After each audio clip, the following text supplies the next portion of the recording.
I have kept the inventories of the royal house of Harrogate for 31 years, and in all that time I learned one truth above the rest.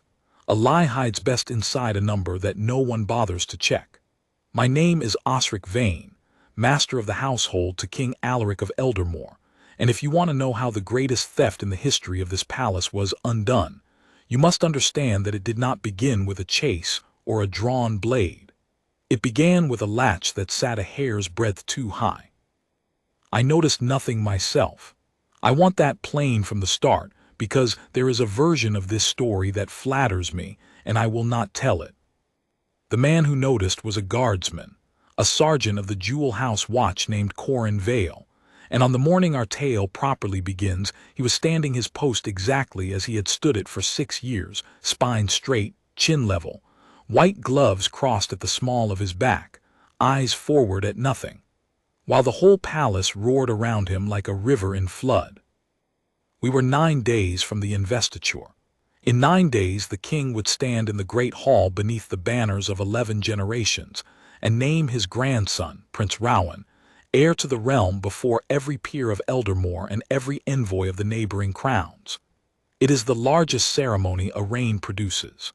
There are only 2 or 3 in a lifetime, and a master of the household who bungles one is remembered for nothing else. So the palace was a machine at full tilt. Scaffolds in the hall, carpenters, tapestry menders, the kitchens doubling their fires, envoys arriving with trains of servants, and through all of it the endless, grinding business of the regalia. The regalia. You must understand what that word means to a household like ours. It is not jewelry. It is the physical body of the crown's authority, the swords, the rings, the seals, the collars, the coronets, each one an office made of metal and stone. When the king grants a decree, the great seal of Eldermoor presses the wax. Without that seal the king's own signature is only ink. When the heir is invested, the Star of Eldermoor is laid upon his brow, a sapphire the size of a plum, blue as a deep well at noon, set in a circlet of white gold that the first king of our line wore out of the northern wars. The star does not belong to a person. It belongs to the reign. It had been worn by King Alaric at his crowning, and before that laid in state upon the breast of his father, and it had spent the years between locked in the Jewel House under 3 keys and 1 continuous watch. 9 days out by ancient custom, the master of the household performs the regalia audit, every piece drawn from its case, weighed, measured, matched against the rolls and certified sound for the ceremony. I had performed 30 of them. I expected the 31st to take an afternoon. It took 4 minutes to go wrong. The Star of Eldermoor came out of its velvet on a tray carried by 2 footmen, and Master Jeweler Osric, a careful, sour old man who had cut and cleaned the court stones for 40 years, set his loop to the sapphire the way he always did, out of habit more than doubt. And then he stopped. He is not a man who stops. He turned the circlet to the window light and turned it again, and set it down very gently, as a man sets down something he no longer trusts. "Master Vane," he said, and his voice had gone thin, "this is not the star. I have been in rooms where the floor seemed to tilt. That was one. I told him he was mistaken, of course I did. It is what one says, and he did not argue. He simply handed me the loop and told me to look at the girdle of the great stone, the belt of tiny facets around its widest part, where a true sapphire of that age carries a particular fog, an internal weather that no cutter can fake. This stone was clean, bright, blue, flawless and clean, the mark not of a greater jewel but of a lesser one, a paste of leaded glass and cobalt, cast in a mold, cooled and polished to catch a torchlit hall. It would have fooled every eye in that hall on investiture night. It would have sat on the prince's brow and blazed like the true star, and no one would ever have known. Osric had known in 4 minutes, because Osric was paid to know. I sent the footman out. I locked the door of the audit room with my own key, and I stood there with the false star in my 2 hands and made myself think, because a master of the household who panics is worse than useless.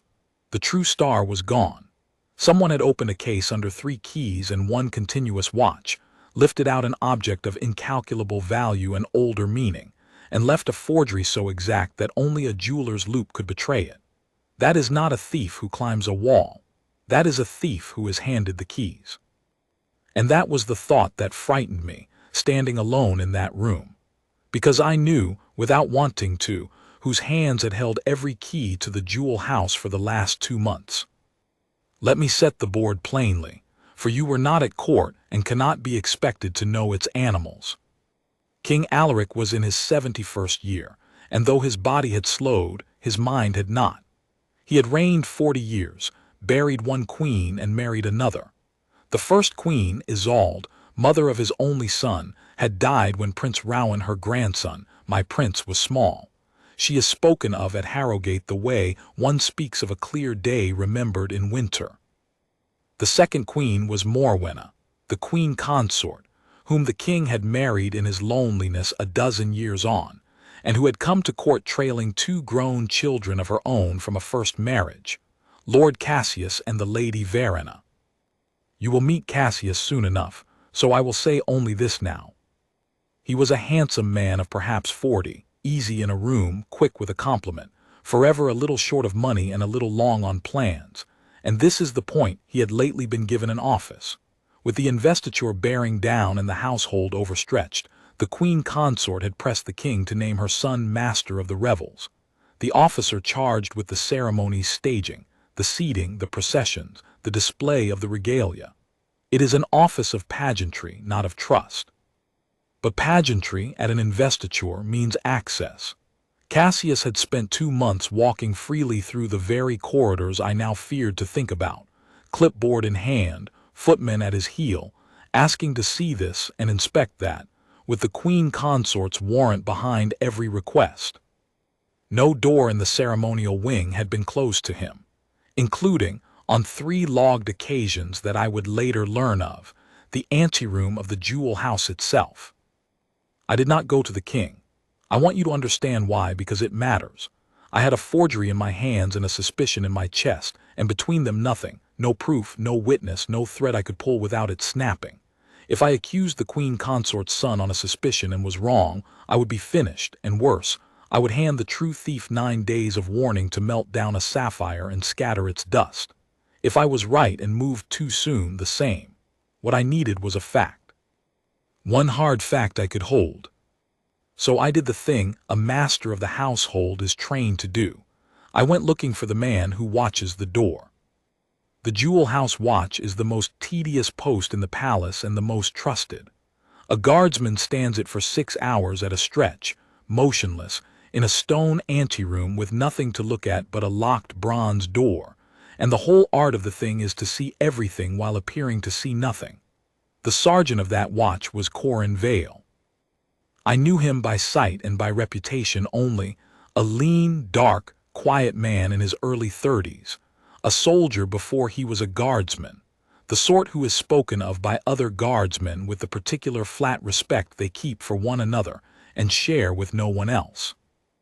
I found him off duty in the guardroom, cleaning a rifle he had already cleaned, and I asked him, carefully, as a man asks who does not yet know whom he can trust, whether anything unusual had passed the jewel house door in the last 2 months. He set down the rifle. He looked at me for a moment the way a man looks who has been carrying something and is deciding whether to set it down in front of you. And then he said, "Sir, I have been waiting 5 weeks for someone to ask me that." What he told me, in the still, exact voice of a man giving evidence, turned my suspicion to something colder and harder. 5 weeks earlier, he said, on a night watch, Lord Cassius had come to the jewel house anteroom near midnight, with the master of the revel's warrant and 2 of his own footmen to inspect the display cases for the ceremony. It was irregular but not forbidden. The warrant was in order. Vayle had logged it and stood aside, for a guardsman does not question a sealed authority, only records it. Cassius had spent perhaps an hour within, and when he left, Vayle said 2 things had been wrong. The first, the great bronze door of the jewel house had been closed when Cassius came out, and its central boss, the lion's head seal that is pressed in soft lead and renewed at every locking, so that no one may open the door without breaking the seal and leaving the proof, that seal had looked, to Vayle's eye, a shade too bright. Fresh, as though it had been broken and remade that very hour when by the log it should have carried the seal from the evening's official locking, hours old and dulled by air. He had marked it in his mind and said nothing, because a bright seal is not a crime, and a guardsman who accuses a lord of the household of nothing at all is a guardsman without a post. The second thing was smaller and to me worse. As Cassius's footman carried out the tools of his inspection cases, a lamp, a folding table, one of them had shouldered a traveling trunk that had not gone in with them. Vayle was certain of it. He had watched them arrive. He had counted what they carried, because counting what men carry is the whole of his trade, and a low, iron-bound, brass-cornered trunk the length of a man's arm had not been among the things they brought. Yet it went out on a footman's shoulder, and it went out heavy. Vayle had seen the man's knees take the weight, seen the trunk ride low and dead on his shoulder the way a trunk rides when it is packed tight and does not shift. A trunk that comes out of a locked room it did not go into, Vayle said, and comes out heavy. I logged the hour and the men, sir, because that is my duty. I did not log the trunk because it was not mine to name, but I have carried it in my head for 5 weeks. I asked him why he had told no one. Who would I tell? He said, without heat, only the plainness of a man who has thought it through to the bottom. I am a sergeant of the watch. He is the Queen Consort's son and the master of the revels. If I go to my captain with a suspicion about a bright seal and a heavy trunk, my captain must go to his, and the word climbs until it reaches a man who values his own place too much to carry it further, and it stops there, and by morning Lord Cassius knows a guardsman has been counting his trunks, and by the morning after I am posted to a gate on the far side of the realm and the trunk is 100 miles gone. He looked at me levelly. I have watched that door for 6 years, sir. I know what it is worth to the rain, and I know what I am worth to it, and the two are not the same. So I stood my post, and I waited, and I hoped someone with more weight than me would come and ask the right question before it was too late. I have employed a great many clever men in my life. I do not think I have often met a wiser one than that guardsman on that afternoon. He had seen the crime nearly commit itself in front of him, understood exactly what he had seen, understood exactly why he could do nothing with it alone, and had chosen the one thing left to him, which was to remember precisely and to be ready. I told him about the false star. He did not gasp or start. He simply grew, if anything, a little stiller, the way the surface of deep water grows still when something large moves beneath it. And then he said the sentence that set everything after it in motion. "Sir," he said, "where is the trunk now?" That was the hard fact I had gone looking for, and I did not have it. But I understood, standing in that guardroom, that between us we now had more than a suspicion. We had a forged jewel, a broken and remade seal, and a heavy trunk that came out of a locked room, 3 facts, and a single man at the center of all 3.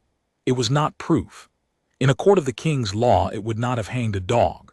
But it was a thread, and for the first time since Osric set down his loop I could feel the shape of the thing on the far end of it.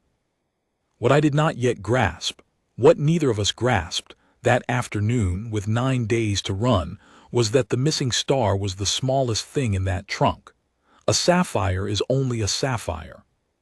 What Cassius had been building, in the long, unwatched hours his mother's warrant had bought him, was something that could not be weighed on any of my scales, and that would, when at last it came out into the light of the great hall, leave the whole palace standing in a silence I have never heard before or since.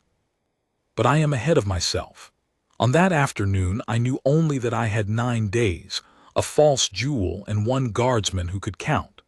I sent Vayle back to his post with orders to watch and log and speak to no one, and I went to find out where the master of the revels kept his baggage, and what, exactly, he meant to do with it before the 9th day came.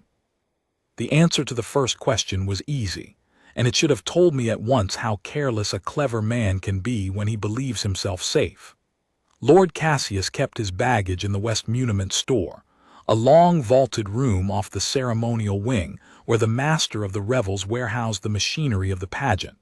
Rolled banners, spare tabards, crates of candles, the gilded properties of a dozen processions.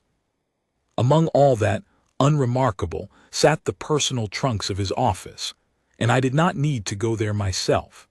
I had a household of 200 servants, and a master of the household who cannot learn what passes in his own stores has no business wearing the chain. By evening I knew this. The trunk Vayle had described, low, iron-bound, brass-cornered, the length of a man's arm, did exist, and it stood in the West Muniment store among Cassius's baggage, and it was not to travel with the rest. Where the ordinary trunks were tagged for the country house at Eldermoor, to which the whole revel's train would remove the day after the investiture, this one trunk carried a different tag in Cassius's own hand. It was to go 3 days before the ceremony, alone, by fast barge downriver to the port at Calenmouth, and there be held for lading aboard a merchant ship called the Grey Heron bound for the free ports of the southern coast. 3 days before the ceremony. Out of the realm entirely onto a foreign hull, gone past any recall, while the false star sat glittering in the jewel house waiting to be laid on my prince's brow. The whole shape of it stood up in front of me then, ugly and complete. Cassius meant to be present at the investiture, all smiles, his mother at his side, while 1,000 miles of sea carried away the true regalia of Eldermoor. If the forgery were ever discovered, and one day some careful jeweler like Osric would discover it, the theft would be 5 weeks and 500 leagues old, unprovable, blamed on a dead servant or a phantom. It was, I confess, a beautiful crime. It failed for one reason only, and the reason was standing at that moment on the far side of a bronze door, with his gloved hands crossed behind his back, having counted a trunk that no one asked him to count. I did not sleep that night. I sat with the false star on the desk before me, and I laid out what I had and what I lacked, as I have laid out ledgers all my life, in 2 clean columns. What I had: a forged jewel, certified false by the king's own jeweler, a broken and remade seal sworn to by a sergeant of the watch, a heavy trunk come out of a locked room, tagged in the thief's hand to leave the realm by sea in 6 days' time, a motive as old as courts, a man forever short of money, given the keys to a treasury. What I lacked was the one thing that would turn all of it from a story into a proof: the inside of the trunk. As long as it stayed shut, everything I had was circumstance. Cassius could account for a bright seal, a heavy trunk, a barge to the coast, 100 ways inspecting cases, shipping properties, a lord's private effects that were none of a master's business. But if that trunk were opened, lawfully, before witnesses, and the Star of Eldermoor lifted out of it, then there was no story left to tell but the true one. And there, in that second column, sat the whole difficulty of my life for the next 6 days, because I could not simply open it. You may think a master of the household may open what he pleases within the palace, and in the ordinary way you would be nearly right. But the trunk was the private property of a lord of the royal family, marked with his personal seal, and the law of the house was old and specific, and had been written, generations back, precisely to keep officers like me from rifling the effects of princes on a whim. To force the private baggage of a member of the royal family required a warrant of search under the king's own hand, or, in his absence or incapacity, under the hand of the Lord Justiciar of the realm, and the Lord Justiciar was, by long custom, a prince or princess of the blood. There was exactly one such person at Harrogate that season, with the standing to sign it and the spine to mean it: the king's younger sister, the Princess Adela. But to get a warrant from the Princess Adela, I would have to lay my 3 thin facts before her, and the moment I did, the matter left my hands and entered the machinery of the court, where the Queen Consort's ear reached into every antechamber, and where a whisper traveled faster than a barge. If Morwenna learned that the master of the household was seeking a warrant against her son's baggage, the trunk would be on the river within the hour, and my 3 facts would be worth precisely nothing. I was, in short, caught in the exact trap Vayle had described to me in the guardroom. The trap of a man who sees a crime and cannot move against it without warning the criminal. And I understood, at last and too late, the weary patience with which that guardsman had carried his knowledge for 5 weeks. It is a particular kind of helplessness, to hold the truth in your 2 hands and find it made of smoke. I found my way out of the trap through the second person in this story who counted things that no one asked her to count. Her name was Mistress Enid Sarrow, and she was the keeper of the rolls, the officer who kept the archive of the house, its warrants and grants and decrees, 40 years of paper stacked in a tower room that smelled of dust and beeswax. I went to her the next morning not with my suspicion, which I still dared not speak, but with a narrow, technical question, the sort of question a master asks in the ordinary run of his duties. Had any warrants of search been issued under the present investiture's authority, and what was the standing form of such a thing? Enid Sarrow was 70 and had buried 2 husbands and feared nothing that walked. She looked at me over her spectacles for rather longer than my narrow question deserved, and then she said, "Osric, you have kept the inventories of this house for 30 years, and you have never once come to me to ask about the asterisk form of a search warrant. What is missing?" I have said I dared speak my suspicion to no one. I found under that clear old gaze that there was one person at Harrogate to whom I could speak it, and that she was that person, and that I had known it before I climbed her stairs. I told her everything: the false star, the seal, the trunk, the barge, the asterisk gray heron asterisk. She heard me out without a word, her hands folded on the ledger before her, and when I had done she was quiet a while, and then she did a thing I did not expect. She rose, went to a locked press against the wall, and took out a slim, worn portfolio tied with faded ribbon, and set it on the desk between us as though it weighed a great deal more than paper. "Then you had better hear the rest of it," she said, "because I have been the only one carrying this, and I am too old to carry it alone." What was in that portfolio changed the crime from a theft into something I did not, at first, have a name for. It was, Enid Sarrow told me, the private testament of the late Queen Isolde, her last will, made in her own hand in the final year of her life, witnessed and sealed, and lodged with the keeper of the rolls as the law required. And in it, among the ordinary bequests of a dying queen, was one clause that Enid had read 100 times in the years since and never been able to forget. Queen Isolde had left the Star of Eldermoor, which was hers to leave, for it had come to the reign through her own northern house, a fact I had forgotten and half the court had never known, not to the crown in the abstract, but by name to her grandson, Prince Rowan, to be laid on his brow at his investiture as heir, that he may wear upon his head the proof of whose blood he is, and answer any who would question it. Answer any who would question it. Isolde had written that clause, Enid believed, because in the last year of her life the old queen had already seen the shape of the future, had watched a lonely widowed king drawn toward a clever younger woman with 2 grown children of her own, and had feared, rightly, that one day someone would try to push her grandson aside. The star was to be Rowan's shield, a public, undeniable proof, laid on his head before the whole realm, that the true blood of the northern house ran in him and in no one else. "And here is the thing that has kept me awake," Enid said. "That will was lodged with me and sealed, but a certified copy went, as the law requires, to the king's private cabinet, into the keeping of his household. 2 years ago, when the Queen Consort was set over the king's cabinet in the matter of his papers during his illness, that copy left my sight, and when I asked after it a year later to reconcile my rolls, I was told the cabinet held no such document. It had, they said, never been there. Her old mouth set into a hard line. A queen's sealed will does not simply cease to have been. Someone took the copy out of the king's cabinet, and I have wondered ever since whether somewhere there is a second will, a false one, waiting for the day the true one would be needed, so that when Prince Rowan reached for his grandmother's star, there would be a paper to say the star was never his to wear.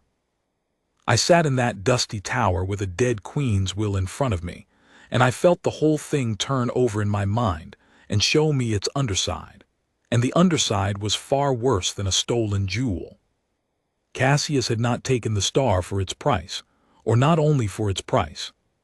He had taken it because it was Rowan's proof, because a sapphire that vanished across the sea could never be laid on the true heir's brow, and an heir who could not produce the proof of his own blood was an heir who could be questioned. The theft of the star and the theft of the will were the same crime, two hands of the same reach. Strip the boy of the shield his grandmother had left him, and then, when the moment came, produce whatever forged paper had been prepared to put another line in his place. Whose line, I did not have to guess. The Queen Consort had two grown children of her own, and one of them was at that very hour walking the ceremonial wing with a clipboard and a warrant, counting the days until a merchant ship carried the last of Eldermoor's proof out to sea. I understood then that I was not chasing a thief. I was standing in the path of a quiet, patient, years-long scheme to steal a succession, and that the only hard evidence of the whole of it was locked inside an iron-bound trunk that would be on the river in 5 days. And I understood something else, colder still. If I was right about the second will, the forged one then it too had to exist somewhere, prepared and waiting. And there was one place in all the palace that a careful man would keep such a thing. Not in a drawer, not in a cabinet the king might open, but sealed in his own private baggage, under his own seal, in a trunk already tagged to leave the realm forever, where no man alive had the right to look. The trunk was no longer only a strongbox for a stolen jewel. It was, I was suddenly and terribly certain, the whole armory of the plot, the star, the vanished will, and whatever forged papers were meant to finish the work. Everything Cassius had built was in one place, because a man who trusts no one keeps his secrets close. If I could open that trunk, I would not merely recover a jewel. I would break the entire scheme in a single afternoon. And if I could not, if it reached the asterisk gray heron, then in 5 days a false star would sit on my prince's head, a queen's true will would be ash somewhere at the bottom of the sea, and the trap would be sprung at whatever hour its makers chose, with nothing left to answer it. I went down Enid Sarrow's stairs a different man than I had climbed them. I had come looking for a stolen sapphire. I was going away to stop a theft of the throne. With 5 days, 3 thin facts, 1 iron trunk I was forbidden to open, and standing between the whole of it and disaster, a single sergeant of the Jewel House Watch who could count. The next day, my careful plans nearly died before they had drawn breath, and it was Cassius himself who almost killed them, not by cunning, but by ordinary bad luck, which is the only thing no plan survives. I had gone, as quietly as I dared, to build my case for the Princess Adela. I could not go to her empty-handed with a suspicion. I needed the warrant to be the last step, not the first, so that between the asking and the signing there was no gap for a whisper to cross. So I spent that day gathering the certifications that would make the thing undeniable in an hour. Osric's sworn statement under his seal that the star was false, the Jewel House log in Vayle's hand, Enid Sarrow's affidavit as to the vanished will. I meant to walk into the princess's cabinet with a finished proof and walk out with a signed warrant, and to move on the trunk the same hour, before the Queen Consort's ear could catch a word of any of it.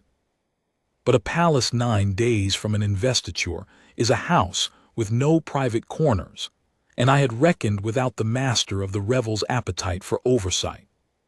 That afternoon, as I crossed the ceremonial wing with Osric's sealed statement inside my coat, Lord Cassius came out of the West Muniment store directly into my path, a clipboard under his arm and 2 footmen behind him, and greeted me with that warm, easy, weightless charm of his that I had watched work on cleverer men than me. Master Vane, the very man. I have 100 questions about the regalia procession and no one will give me a straight answer to one of them. He fell into step beside me, uninvited as though we were old friends. The star chiefly. My mother is most particular that it be shown to the fullest advantage, carried high, on the crimson cushion, under the great chandelier where it will take the light. I mean to walk the route with the jeweler tomorrow. You will make him available to me. I have played at cards. I know the feeling of a man across the table who is watching your face and pretending to watch his hand. Cassius was doing it then. The mention of the star, the jeweler, the light, it was a probe, gentle as a physician's finger, testing whether the audit had gone as he needed it to go, whether the false star had passed under Osric's loop unremarked. And Osric's sworn statement that it had asterisk not was at that moment folded against my ribs, close enough that I fancied he could hear the paper. I have never been so glad of 30 years of keeping my face still over ledgers. I told him in the flat, weary voice of an overworked master that the jeweler was at his disposal, that the star would be shown to every advantage, that the whole regalia had passed the audit sound and certified, and I watched, in the half-second after I said the word asterisk sound asterisk, something behind his eyes let go. Relief. Small, controlled, but there. He had been afraid, and I had just told him he need not be, and he believed me, because a master of the household who had found the star false would hardly be strolling the corridor telling him it was sound. "Excellent," said Cassius, and clapped me on the shoulder, and I understood in that moment that I had learned something worth more than all my certifications. He did not know he had been discovered. He believed his forgery had passed, which meant he was not yet in flight. The trunk would leave on its scheduled barge, in its scheduled hour, 3 days before the ceremony, exactly as tagged, because in his mind there was no reason on earth to hurry it. I had, by the grace of one lie well told, bought myself the very thing I most needed, time in which the enemy believed he had already won. But the encounter had shown me the knife's edge I walked. He was watching the regalia. He was watching the jeweler. He was, in his easy circling way, watching me asterisk. If he saw the master of the household make an unusual journey to the Princess Adela's cabinet 3 days before he expected any warrant on earth, that half-second of relief would turn back the other way, and the barge would not wait for its tag. So I did not go to the princess openly. This is the part of the tale I am least proud of, and would do again without a moment's pause. I used the machinery of the ceremony itself as my cover, for who, in those crowded days, could remark on the master of the household carrying papers to and from every cabinet in the palace at every hour? I sent word to the Princess Adela not through her chamberlain, who might talk, but folded inside the routine seating plan of the investiture, which required her signature as a princess of the blood. A single line, in my own hand on the back of the plan, asking her to receive me alone, at the 11th hour of the night, on a matter of the regalia that could not wait and could not be spoken of. And I signed it not Osric Vane, but with the old private mark that masters of the household and princes of the blood have used between themselves for 4 reigns to say this is grave. Trust it. The Princess Adela was 64 years old, unmarried, plain-spoken to the point of rudeness, and the only person at Harrogate whom the Queen Consort had never once in 12 years managed to charm, flatter, or frighten. She had been a girl when her brother was crowned and had spent 40 years watching the court's animals hunt one another, and she wasted nothing, not words, not time, not trust. When I came to her cabinet at the 11th hour and laid out my 2 clean columns, she listened the way a judge listens, without expression, without interruption, her rings turning slowly on her fingers. I gave her Osric's statement. I gave her the log. I gave her Enid Sarrow's affidavit, and with it, the late Queen Isolde's will, which the keeper of the rolls had entrusted to me for exactly this hour. She read the will last, and she read it twice, and when she set it down her plain face had changed in a way I had not seen on it before. "That he may wear upon his head the proof of whose blood he is," she read aloud softly, "and answer any who would question it." She looked up at me. Isolde was the cleverest woman I ever knew, and everyone at this court mistook her gentleness for it. She saw them coming 20 years off. Her eyes, when they came up to mine, were cold and bright and entirely awake.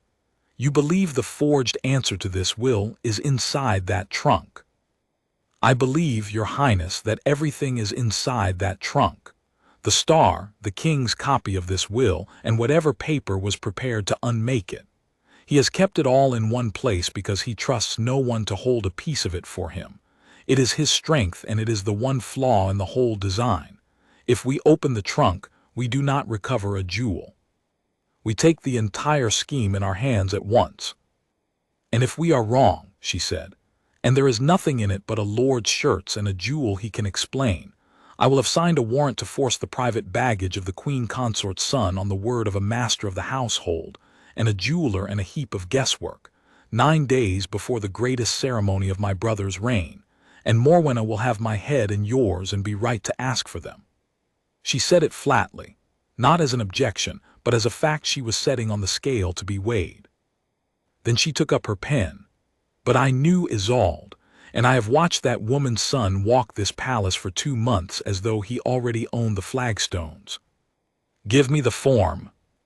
She signed the warrant of search at the 12th hour of that night, in her own hand, under the justiciar's seal that only a prince of the blood may press. A warrant to search and force, if need be, any baggage or effect within the household bearing upon the security of the regalia, naming no name, so that if it were seen it would read as no more than the ordinary caution of a ceremony's eve. And then she did the thing that turned her from my judge into my ally, and without which the rest could not have happened. You will not carry this out with a train of footmen and a great noise, she said. For the moment it is public it is lost. He will have the barge on the water before you reach the store. You will do it quietly, at an hour of your choosing, with men you trust to the bone and no others, and you will bring the trunk unopened to me, and it will be opened in my presence and my brother's before witnesses of the blood, so that whatever is found in it cannot afterward be called planted or mistaken. Whom do you trust to take it? There is a sergeant of the Jewel House Watch, I said, Corin Vayle. He is the man who saw the whole of it and told no one who could not be trusted with it. If I trust anyone in this to the bone, Your Highness, it is him. Then it is his warrant to carry out, said the Princess Adela, and God help the man who stands in his way. I went to Vayle that same night in the guardroom and put the warrant in his hand, the plain, terrible authority of it, the justiciar's seal unbroken, and told him what it was for and what it meant, and what it would cost him if it went wrong. He read it through by the guardroom lamp, slowly, moving his lips a little over the old words the way a careful man does with a thing that matters, and when he had finished he folded it and looked at me, and I saw in his face not fear and not excitement but something quieter and harder than either. The plain, settled steadiness of a man who has been handed, at last, the tool that his 5 weeks of patience had been waiting for. When was all he said. The barge is ordered for the dawn of the day after tomorrow, I told him. So we take the trunk tomorrow night at the changing of the 3rd watch when the store stands empty and the wing is dark. We carry it to the princess's cabinet. We do not open it. We do not let it out of our 4 hands from the moment we lift it until it stands before the king. And Vayle, I stopped, because the whole weight of the thing was suddenly on me. If we are wrong, it ends me and it ends you worse. You have a choice in this. It is your hand on the warrant, not mine. Corin Vayle looked at me for a moment, and then he said a thing I have carried with me ever since, in the flat, unhurried voice of the Jewel House Watch. Sir, I have stood in front of that door for 6 years to keep the reign's honor safe behind it. I always wondered what I would do if the day came that the honor was walking out the door instead of standing behind it. He put the warrant inside his coat, over his heart, where I kept Osric's statement over mine. It has come. There is no choice in it. There is only the post. We took the trunk the following night, and that was the hour that everything at last went wrong. It began well enough. At the changing of the 3rd watch the ceremonial wing lay dark and empty, the day's carpenters gone, the great store lit by a single lamp. Vayle brought 3 men he named to me himself, steady, silent guardsmen of his own watch, chosen as a man chooses the timbers of a bridge he means to stand on, and I brought Enid Sarrow, for a keeper of the rolls is a witness whose word no court dismisses, and we needed the taking of the trunk recorded by an officer of the house. The iron-bound trunk stood exactly where my servants had said it would, among the crates and rolled banners, its personal seal of Cassius's device pressed in green wax on the hasp, its travel tag in his own hand. Grey Heron, Calanmouth, hold for lading. Vayle set his gloved hand on it and named the warrant aloud, as the law requires, and his 3 men lifted it between them, and it rode low and heavy and dead on their shoulders, and did not shift, packed tight, exactly as he had told me 5 days before in the guardroom, and I felt the hair rise on my arms to hear his memory made solid under their hands. We were halfway to the door when it opened. The Lady Verena stood in it. Cassius's sister, younger than him, sharper than him, without an ounce of his warmth and twice his wit, and she was not dressed for sleep. She was dressed and cloaked as though she had been waiting, and behind her in the corridor were men in the Queen Consort's livery, and I understood in one sick lurch that our 5 days of secret patience had a hole in it somewhere I had not found, and that the hole had let out exactly the whisper I had dreaded. Later I would learn how. It was neither cunning nor betrayal but the smallest thing, a chambermaid who had carried my folded note to the Princess Adela's cabinet and mentioned idly to a friend in the kitchens that the master of the household kept strange late hours, and the friend served the Queen Consort's table, and Morwenna, who missed nothing, had set a watch on the West Muniment store the moment she heard the master was abroad at midnight. She did not know what was in the trunk. She did not need to. She knew only that it was her son's, and that it must not be opened, and that was enough to bring Verena and 6 liveried men down on us in the dark. "Master Vane," said Verena, and her voice was cool as the stone, "you are carrying away my brother's private property in the dead of night like a common thief. Set it down." "I am carrying it under a warrant of the justiciar," I said, and my voice held steadier than my heart, "signed by the Princess Adela under the seal of the blood. Sergeant, show her the seal." Vayle held it up. The justiciar's seal caught the lamplight, unbroken, undeniable, and I watched Verena's clever face take it in and calculate, in perhaps 2 seconds, everything I had spent 5 days building, and reach, with a speed that frightened me, the only move left to her. "A warrant," she said, "may be countermanded by a higher hand than the one that signed it." And she stepped aside, and the Queen Consort came into the store. I had not thought Morwenna would come herself. Queens do not come to muniment stores at the 3rd watch. But she had come, in a plain dark gown with her hair loose, and there was nothing of the drawing-room about her. The charm was gone, put away like a fan, and what stood in its place was a hard, cold, absolutely fearless will. She did not look at me. She looked at the trunk on the guardsman's shoulders, and then at Vayle, and then she spoke, and her voice was very quiet and very certain. "Set my son's property down, sergeant, and step away from it. I am the Queen Consort of Eldermoor. You will not force the private baggage of a member of the royal family. There is no warrant in this realm that reaches over the king and the king."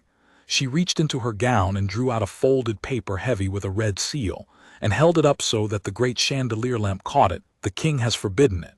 His own hand, his own seal, signed this very evening that the effects of Lord Cassius, being of the royal family, are exempt from search or seizure by any officer of the household.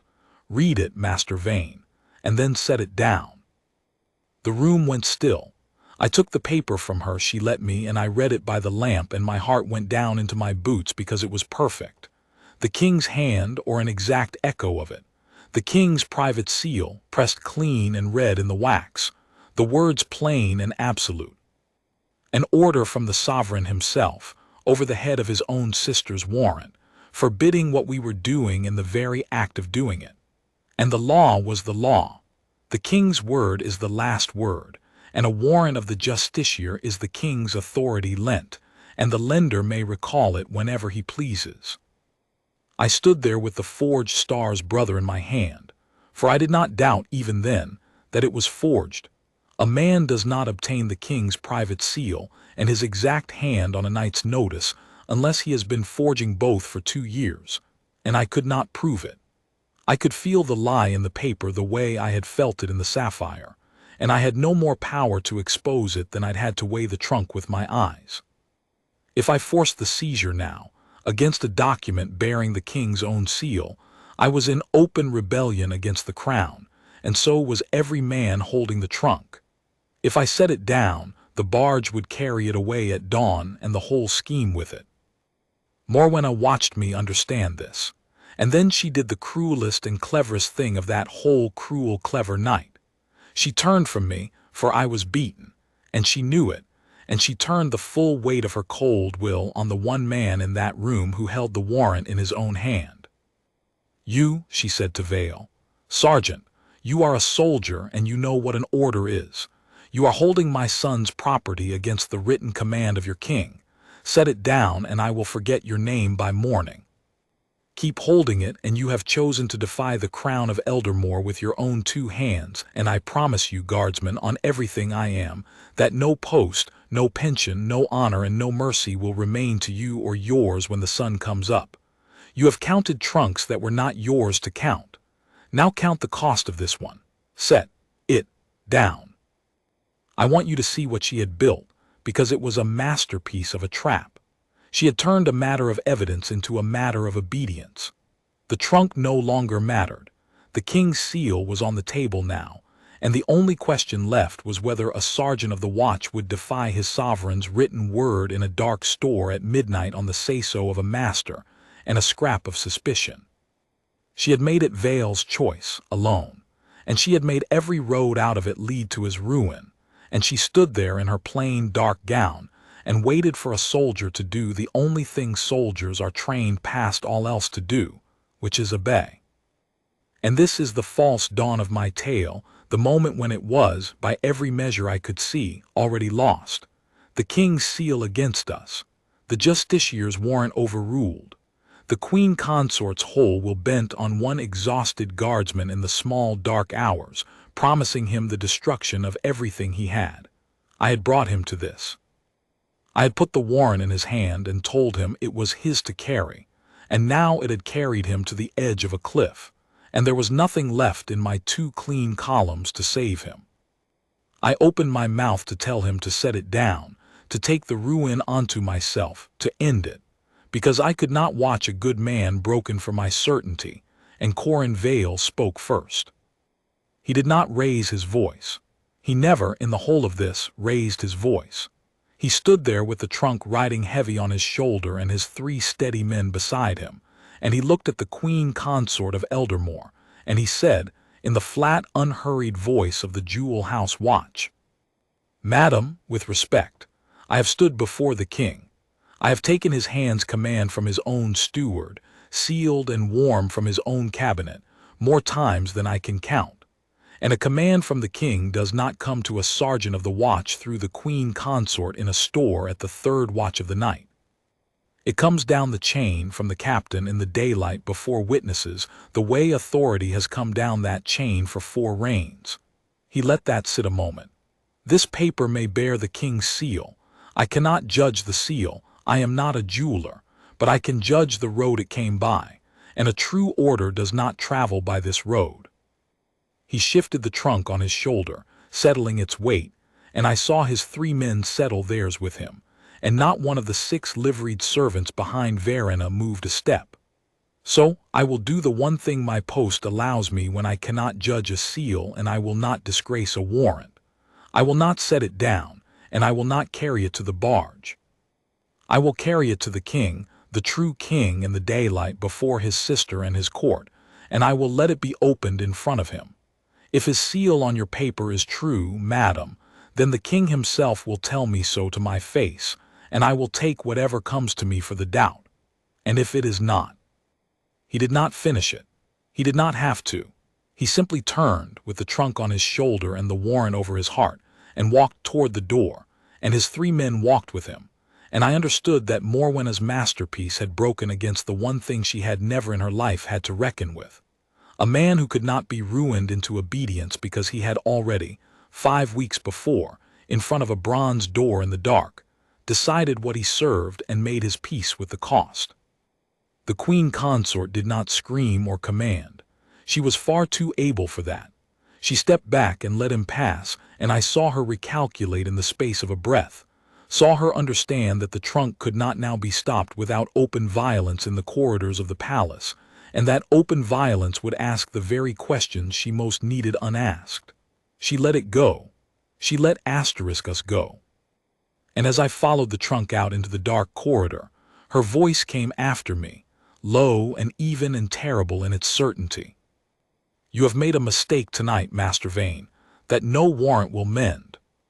When that trunk is opened before the king, and there is nothing in it but my son's linen and his jewel cases and his private papers, I will see you and your counting sergeant broken so completely that Harrogate forgets your names by winter. You had better pray to whatever you pray to that you are right."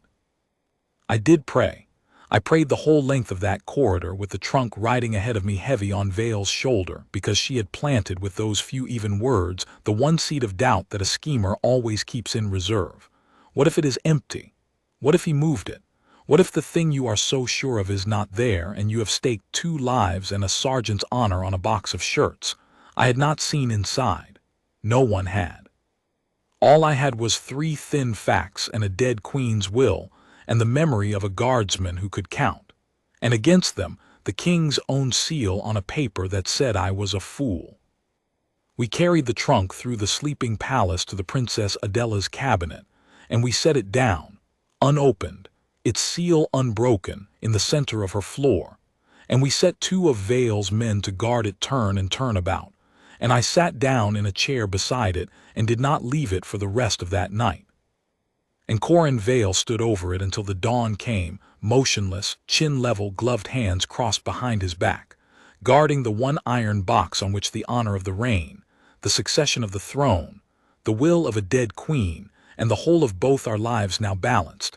And he did not move, and he did not speak, and he did not break, exactly as he had stood before the empty bronze door for 6 years, waiting for the day the honor of Eldermoor would walk to the wrong side of it. The day the trunk was opened came 4 hours later, in the full light of morning, in the presence of the king.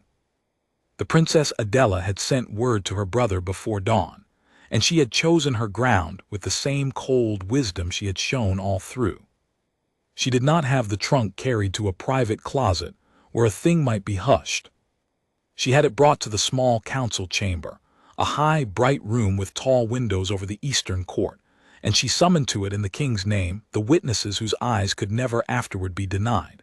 The king himself, the crown prince Rowan's father, Prince Rowan, a grave boy of 17 who was to be invested heir in 4 days, and who did not yet know that his grandmother had reached out of her grave to shield him, the Lord Chamberlain, Osric the jeweler, Enid Sarah with her rolls.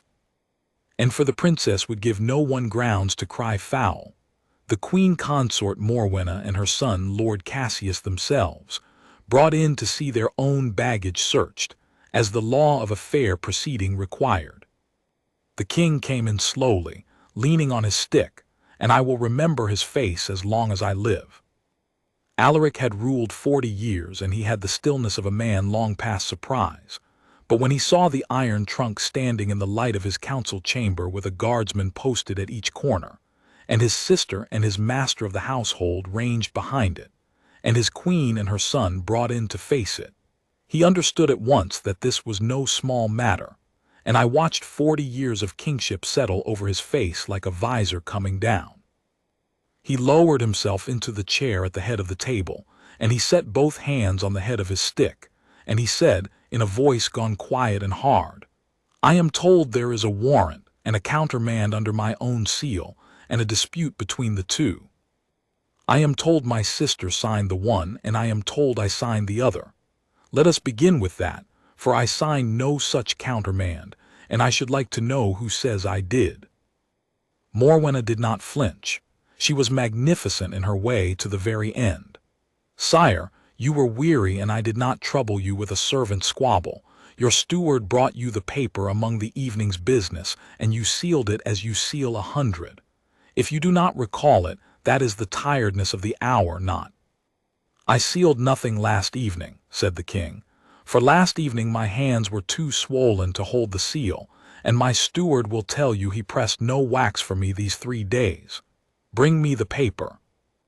It was handed to him. He looked at it a long moment. Then he called Osric, not to the sapphire this time, but to the seal, and the old jeweler, who knew the king's own seal matrix as he knew his own thumb, set his loop to the red wax and told the room, in the same thin certain voice with which he had condemned the false star, that the seal was a cast, a copy, taken in soft metal from a true pressing and recut, near perfect, betrayed only by a single filled letter in the motto around the rim where the counterfeiter's graver had slipped. A master did this, sire, said Osric, but it is not your seal. Your seal has cut that letter clean for 60 years. This one is closed. I heard the crown prince draw a breath. I saw Prince Rowan look from the paper to the Queen Consort with the slow dawning of a boy understanding, for the first time, what the grown world is capable of. And I saw Morwenna's face, which had not changed through the warrant, nor the summons, nor the accusation, change now, by the smallest degree, at the corner of the mouth, because a forged jewel could be blamed on a servant, but a forged royal seal in her own hands delivering was a rope she could not cut. The paper is false, said the king very quietly, and set it down. So, the countermand is nothing and the warrant stands. He lifted his eyes to the trunk. Open it. Cassius spoke then for the first time, and his easy charm had curdled into something thin and fast. Sire, this is monstrous. This is my private property, my linen, my papers, seized in the night on the word of a master with a grudge and a guardsman who imagines things. I protest, I demand. The law protects a man's private. The law, said the Princess Adela, protects a man's private baggage from officers of the household. It does not protect it from the king. My brother has ordered it opened, and he is the one man in this realm whose word needs no warrant. Sergeant Vayle, it is your warrant. Open it. And so it fell to Corin Vayle to break the seal, the last, right symmetry of the whole affair, that the man who had stood before the closed bronze door should be the one to open the closed iron box. He stepped to the trunk. He did not hurry. He drew his belt knife and cut the green wax of Cassius's personal seal cleanly through, and I heard Cassius make a small sound as it parted. Vayle sprang the 2 brass hasps. He lifted the lid. For a moment no one in that bright room breathed. On the top, folded over the hole to hide what lay beneath, were indeed a lord's fine shirts, the linen Morwenna had promised, laid there for exactly the morning we were now living, so that a searcher who lifted the lid and lost his nerve would see nothing but a gentleman's wardrobe and shut it again ashamed. Vayle lifted the linen out and set it aside, fold by fold, without expression, and the room leaned forward as one, and beneath the shirts the trunk gave up what it had been built to carry across the sea.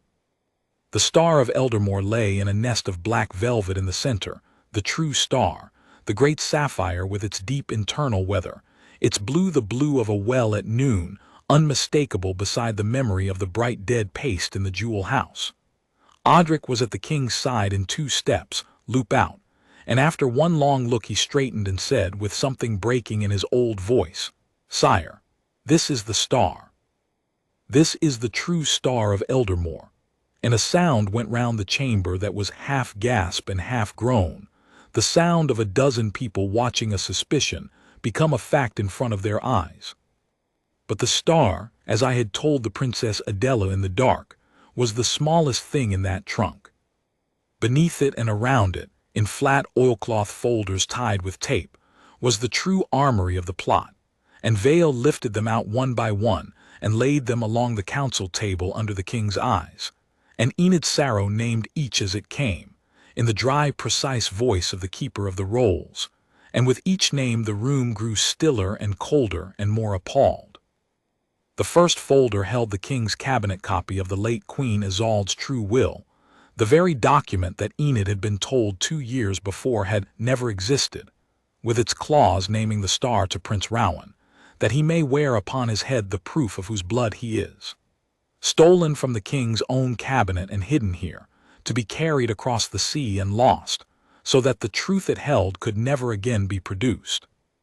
The second folder held a second will, a forgery, in a false echo of Isolde's hand, sealed with a cast of her seal exactly as the countermand had been sealed with a cast of the king's. And this false testament left the Star and the Northern House's honors not to Rowan at all, but declared the boy's very birth in doubt and named, as the true heir of Isolde's blood, a cousin's line that ran, through 3 careful forged generations, straight to the Queen Consort's own children. It was the paper Enid Sarrow had lain awake fearing for 2 years. It was the answer prepared for the day the true will was needed, the trap, complete, waiting only for its hour. The third folder was worse than either in its way, for it showed how long and how wide the reach had gone. It held letters, dozens of them gathered over years, a treasurer's gambling debts, a bishop's indiscretion, a judge's forged accounts, the private shames of a score of men who sat on the king's councils and in his courts. Blackmail, folded and tied and labeled in Cassius's neat hand, the leverage by which, on the day the false will was produced, enough of the great men of the realm could be made to swear it true, or at least to hold their tongues while it was sworn. It was not a theft. It was a coup, built patiently in oilcloth folders, and we were looking at every piece of it laid out on a council table in the morning light, because a sergeant of the watch had noticed a bright seal 5 weeks before. And the fourth thing Vayle lifted from the trunk was not paper. It was a small, heavy object wrapped in chamois, and when he unwrapped it and set it on the table it rang faintly against the wood, and Osric did not even need his loupe. It was a seal matrix, a graver's masterpiece of cut steel bearing, reversed and perfect but for one closed letter, the great seal of Eldermoor itself, the counterfeit die from which the false countermand and no doubt 100 forged decrees to come had been and would have been struck. The whole authority of the crown, cut in stolen steel, sitting in a trunk bound for a foreign port.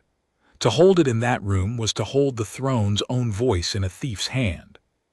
The king of Eldermoor looked down the length of that table at the true star, at the true will, at the false will, at the folded shames of his own counsel, at the counterfeit die of his own authority, and for a long moment the man who was past all surprise said nothing at all, and the silence in that bright chamber was the deepest I have ever stood inside. It was not the silence of a crowd struck dumb. It was the silence of a household discovering, all at once, exactly how close it had come to the edge of a cliff it had never known was there. How a false star would have sat on an innocent boy's head in 4 days' time while the true one crossed the sea, and how, some quiet year after, a forged will and a table of blackmail would have unmade a succession, and no one at all, would ever have been able to prove a word of it. Then the king raised his eyes to his Queen Consort and to her son, and the palace, for that is what it felt like, not a room but the whole house of Harrogate, was left in a disbelief so complete that even Morwenna, who had never in 12 years been at a loss for a word, stood white and silent before her husband with nothing left in the world to say. King Alaric did not rage. I had half feared he would, for a betrayed man of 70 has the right to. But he had ruled 40 years, and he did the thing that only a great sovereign can do with a broken heart, which is to be just in the very hour that justice costs him most. He rose from his chair slowly on his stick, and he looked at the woman he had married in his loneliness, and he said, in a voice that never once rose above the quiet, "I took you to my side when the house was cold. I gave your son an office and your daughter a place, and I asked nothing of either but honor, and you have spent every year since cutting the throat of my own blood in the dark." He set down the false will with one finger, as a man sets down something unclean. "You will answer to the law of the realm, madam, you and your son, and your daughter who stood watch on the store before the full council in the open, so that no man may ever say the crown hid its own shame. There will be no barge and no ship and no crossing of any sea. There will be an accounting. It was given in the days that followed, and I will not weary you with the whole machinery of it, for the law grinds slowly and this tale is long enough. Lord Cassius, confronted with the counterfeit die and the folders in his own hand, broke as such men break when the charm can no longer buy them anything, first with denials, then with accusations flung at his mother, then, at the last, with a small, ruined silence. He was stripped of his office and every honor the crown had lent him, and he was put out of the realm, not to the free ports he had meant to sail to a rich man, but into a plain and permanent exile, landless and nameless, forbidden the house of Harrogate for the rest of his days. The Lady Verena, who had stood watch in the store and carried her mother's whispers, went with him. The Queen Consort Morwenna was set aside, her marriage to the king dissolved by the council on the ground of her treason against his blood, her title stripped, her jointure forfeit, and removed to a distant house under guard, to live out her years far from the court she had so nearly stolen. She went, I am told, without a single word, her chin as level as a guardsman's, and I confess I have never been able to decide whether that was courage or only the last hard pride of a woman who had wagered a throne and lost. The Star of Eldermoor went back to the jewel house under 3 keys and 1 continuous watch, and the pace that had sat in its place was broken to powder before the council and swept into the fire, and Osric the jeweler certified the true star sound with tears standing in his old eyes, which I had not known he had in him. The late Queen Isolde's true will was read aloud in full before the crown prince and his son, its every clause restored to the rolls, and Enid Sarrow entered it into the record in her own hand, and closed her book on it with the quiet satisfaction of a woman who had carried a secret for 2 years, and lived to set it down in the light. The false will and the folders of blackmail were sealed away as evidence, and then, by the king's order, burned, every private shame of every weak man on his council destroyed unread beyond what the law required. For the king said, and I have never honored him more than for this, that a crown which keeps its subjects' shames to hold over them is no better than the thief who gathered them. And 4 days after the trunk was opened, in the great hall of Harrogate, beneath the banners of 11 generations and before every peer of Eldermoor and every envoy of the neighboring crowns, Prince Rowan knelt before his grandfather and was named heir to the realm, and the true Star of Eldermoor, the great sapphire with its deep blue weather, was laid upon his brow. He had been a grave, uncertain boy the morning the trunk was opened.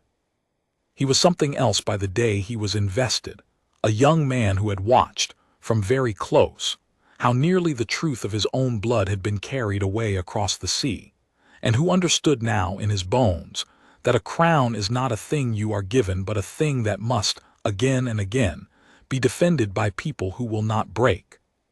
When the star touched his brow the whole hall rose, and I stood at the side of it in my chain of office and watched Isolde's clause come true across the years, that he may wear upon his head the proof of whose blood he is, and answer any who would question it. And I do not mind telling you that a master of the household who has kept his face still over ledgers for 30 years wept openly, and did not care who saw. But you did not come to this tale for a coronet on a boy's head, though I am glad past telling that it sat there true. You came for the guardsman, and it is right that the tale should end with him, for it began with him, with a latch that sat a hair's breadth too high, seen by a man whom no one had asked to look. The king wished to make Corin Vayle a great man. He offered him a captaincy and lands and a place at court, the whole shining reward that a saved sovereign presses on his savior. And Vayle, I was there. I heard it. Vayle stood before the king of Eldermoor in the small council chamber, chin level, gloved hands crossed behind his back, exactly as he had stood before the bronze door and the iron trunk and the Queen Consort's cold will, and he declined it, all of it, courteously and completely. Sire, he said, I am not a courtier and I would be a poor one, and a captaincy given for this would follow me like a debt I could never pay down. I did not stand my post for lands. I stood it because it is the post, and the honor of the reign was passing through the wrong side of the door and someone had to count what was carried. He paused, and then he said the thing that I think of still on the tedious days standing in my own long service. If your majesty would reward me, let me keep my watch. Let me stand before the door I have stood before for 6 years, and know that what is behind it is true. That is the whole of what I wanted. It is why I noticed the seal." The king looked at him for a long moment, and then he did a thing I had never seen him do for any man. He rose on his stick, and he inclined his head, the King of Eldermoor, to a sergeant of the Jewel House Watch, and he said, "Then keep your watch, Sergeant Vayle, and know that the rain knows what it owes to the men who count what they are not asked to count. There are 1,000 honors I can hang on a man's chest.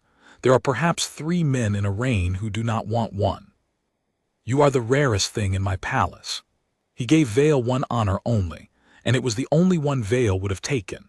He ordered that the story be entered whole and true into the rolls of the house by Enid Sarrow's own hand, not to glorify a guardsman who wanted no glory, but so that 4 reigns hence, some young sergeant standing a tedious watch before a locked door in the small hours would read it, and understand what his stillness was for, and be ready. Corin Vayle went back to his post the next morning.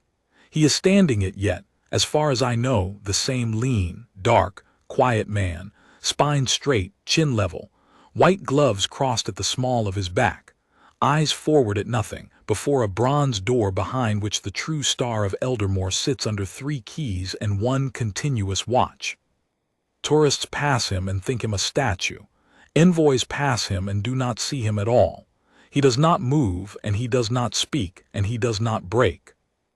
But I have kept the inventories of this house for 31 years, and I know now what most of them will never know, that the safety of a throne does not live in its walls, nor its treasuries, nor its armies, nor even in its kings. It lives in the handful of quiet men and women who count what no one asks them to count, a jeweler with a loupe, an old woman with a portfolio, a princess who remembers a dead friend, and above all, a guardsman before a door who notices that a seal sits a shade too bright, and carries the knowing of it, patient and unbroken, until the day the right question is finally asked. Ask it when your turn comes. Somewhere near you, someone has been standing his post for 5 long weeks, waiting.